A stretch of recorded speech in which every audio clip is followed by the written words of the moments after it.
Apa yang awalnya terlihat seperti duet impian antara dua juara dunia, Francesco Bagnaia dan Marc Marquez, kini berubah menjadi salah satu kehancuran paling membingungkan dalam sejarah modern MotoGP.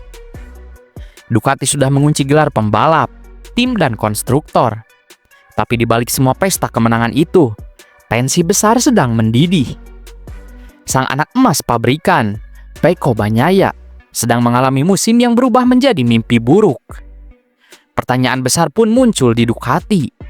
Kenapa sang juara dunia 2 kali ini tiba-tiba kehilangan sentuhan ajaibnya? Musim 2025 menjadi perjalanan ekstrim. Dominasi total di Jepang, lalu lenyap di Indonesia. Sementara Marquez memastikan gelar dunia di Motegi dengan 5 seri tersisa. Pecco justru berjuang keras hanya untuk mempertahankan posisi 3 besar. Ironisnya, rivalitas sengit yang diprediksi sejak awal musim tak pernah benar-benar terjadi.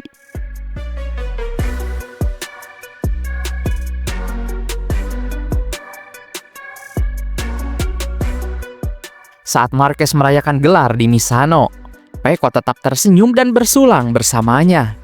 Namun di balik senyum itu, ada sesuatu yang bergolak. Dalam wawancara dengan Gazzetta dello Sport, Pecco mengaku sempat khawatir saat tahu akan satu garasi dengan Marc Marquez. Awalnya saya agak khawatir. Semua orang bilang dia sulit jadi rekan setim. Tapi ternyata dia positif. Kami bahkan minum sake bareng di Jepang.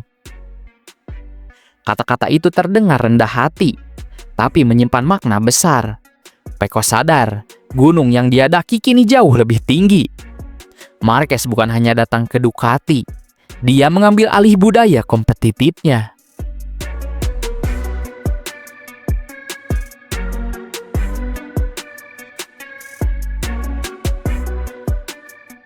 Ducati tahu mereka punya motor tercepat di dunia, tapi mereka tak pernah menyangka motor itu justru akan mengkhianati juaranya sendiri. GP25, evolusi dari motor legendaris GP24, kini disebut oleh tim Bagnaia sebagai kutukan. Dari 18 seri musim 2025, statistik Pecco Bagnaia kelam. Hanya 2 kemenangan, 5 kali podium dan 3 kali gagal finish. Rata-rata kualifikasinya pun di luar 10 besar. Untuk juara dunia 2 kali, ini bukan sekedar penurunan, ini kehancuran. Puncaknya terjadi di Mandalika. Datang dengan percaya diri setelah kemenangan di Jepang, Pecco justru alami bencana. Start dari posisi 16, finish terakhir di sprint dan crash di race utama. Garasi Ducati sunyi. Pecco menuntut jawaban. Hanya satu kata yang keluar dari mulutnya. Tak bisa diterima. Dan disitulah semuanya pecah.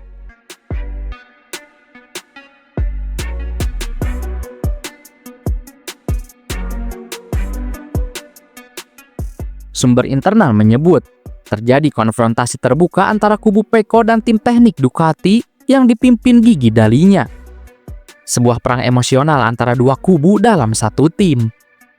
Setelah berbulan-bulan diam, Ducati akhirnya mengakui masalahnya bukan mesin, bukan elektronik, tapi Ride High System 2025. Alat yang seharusnya meningkatkan traksi, tapi justru menghancurkan feeling Pecco Bagnaia. Sistem itu mengubah keseimbangan motor saat pengereman, membuat Pecco kehilangan kendali di bagian depan, area yang menjadi kekuatannya. Seperti ditulis Matt Oxley dari Motorsport Magazine, kutukan Pecco adalah Ride High Device GP25. Ia mengubah keseimbangan motor dan membuat kehilangan feeling di bagian depan. Singkatnya, GP25 tak lagi berbicara dalam bahasa yang dipahami Pecco.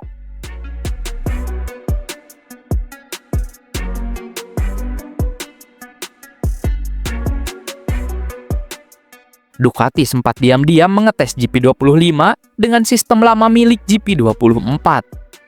Hasilnya luar biasa. Setup hybrid itu mengembalikan Pecco ke performa terbaiknya di Jepang. Pole position, menang sprint, dan menang race utama.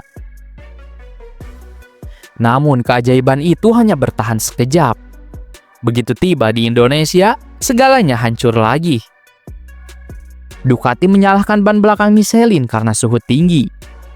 Kedengarannya masuk akal, tapi anehnya, semua pembalap Ducati lain baik-baik saja. Hanya motor Pecco yang menolak bekerja. Kini Ducati sadar, Pecco sudah benar sejak awal. Buktinya, untuk proyek GP26, mereka berencana kembali ke DNA GP24, bukan lagi melanjutkan GP25. Dengan kata lain, GP25 memiliki karakter yang menuntut gaya balap berbeda. Motor ini bekerja sempurna di tangan yang cocok, tapi bisa menjadi tantangan besar bagi yang mengandalkan presisi seperti Pecco.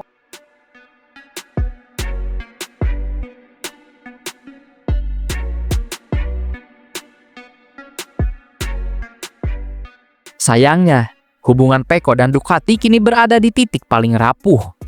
Rumor menyebut kepercayaan antara Pecco dan manajemen mulai pecah. Beberapa media Italia bahkan menyebut Ducati mulai kehilangan kesabaran terhadap emosinya. Insider Carlo Pernat melontarkan ide gila. Tukar tempat antara Pecco dan Jorge Martin.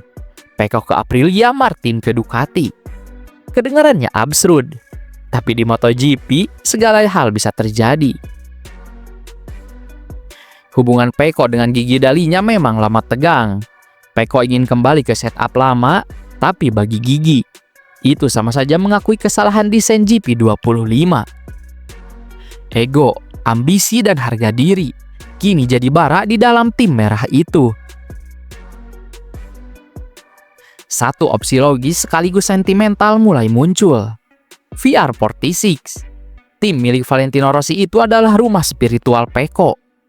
Tempat ia bisa bebas dari tekanan pabrikan dan menunggangi motor yang sesuai dengan gaya balapnya. Rossi diyakini akan memberinya kebebasan penuh, bukan sekedar mengikuti data pabrikan.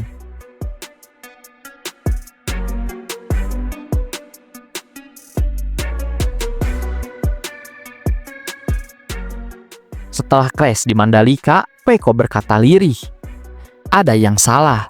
Butuh 4 lap untuk bisa tampil baik. Dengan ban soft sedikit lebih baik, tapi tetap tidak bekerja sebagaimana mestinya." Itu bukan sekedar keluhan soal ban, tapi tentang kepercayaan yang hilang. Dulu Pecco dikenal sebagai pembalap presisi, hidup dari perasaan dan kontrol. Kini, ia berbicara tentang keraguan dan kehilangan identitas.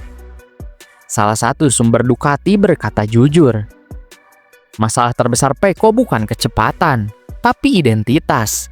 Dulu dia patokan Ducati, sekarang dia belajar dari rekan setimnya. Itu mengubah seorang pria. Ironisnya, justru Marquez yang memberi nasihat paling penting. Reset semuanya. Dan Pecco benar-benar melakukannya. Hasilnya adalah kemenangan di GP Jepang. Kini semua mata tertuju pada proyek GP26. Ducati berjanji mengembalikan karakter motor ke jati diri lamanya. Lebih ringan, lebih sederhana, dan mengembalikan karakter GP24.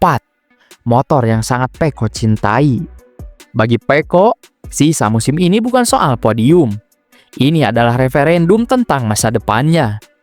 Apakah Ducati masih percaya padanya atau menganggapnya masa lalu? Seperti kata Carlo Pernat, Pecco dan Gigi harus duduk bersama. Karena kalau situasi ini berlanjut, akan ada tanda tanya besar. Dan tanda tanya itu bukan cuma soal kecepatan, tapi tentang keyakinan. Apakah Ducati masih melihat Francesco Bagnaia sebagai masa depan mereka? Atau hanya babak yang sudah berakhir dalam sejarah kejayaan merah dari Bologna? Kini kita tahu, masalah Pecco bukan hanya soal skill atau semangat, tapi kutukan teknologi yang lahir dari ambisi Ducati sendiri. Sebuah inovasi yang membuat mereka tak terkalahkan, tapi menghancurkan sang juaranya. Bagaimana menurut kalian? Apakah Pecco harus bertahan dan melawan? Atau kembali ke VR46 dan memulai bab baru? Tulis pendapat kalian di kolom komentar. Dan jangan lupa like serta subscribe agar tidak ketinggalan drama panas MotoGP 2025.